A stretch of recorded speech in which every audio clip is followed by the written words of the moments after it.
మూడు కొండల మధ్య విస్తరించిన అరణ్యంలో పచ్చటి చెట్లు, పక్షుల కిలకిలారవాలు, జంతువుల అరుపులతో జీవంతో నిండిన ప్రకృతి అందాలు పరవశింపజేస్తున్నాయి.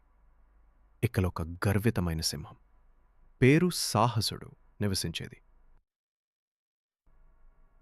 సాహసుడు వస్తున్నాడని తెలిసి జింకలు, మేకలు, నక్కలు, కోతులు, కుందేళ్ళు అందరూ దాక్కుకుంటారు. ఆ సింహం నడక, గర్జన, ఆభిరుచి అంతా అణగారిన వాతావరణాన్ని సృష్టిస్తుంది. ఓహో! సింహమొస్తోంది. రండి, దాక్కుందాం. ఈ అడవిలో నేను ఒక్కడినే రాజు. నా గర్జన వినగానే అందరూ వణికిపోతారు. నాకెవ్వరు అవసరం లేదు. ఒకరోజు వేటగాడు అడవిలోకి వచ్చాడు. సాహసుడు దానిమీద దూకగానే బాణం భుజంలో తాకింది.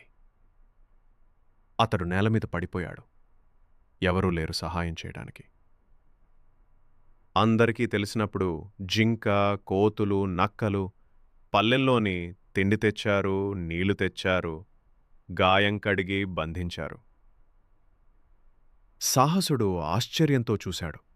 ఇవాళ ఇవేనా నా స్నేహితులు?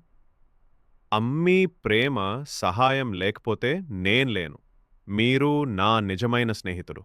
ఇక మీదట మనందరం కలిసే ఉంటాం. ఆ రోజునుంచి గర్వాన్ని పక్కనబెట్టి సాహసుడు అందరితో స్నేహంగా జీవించాడు.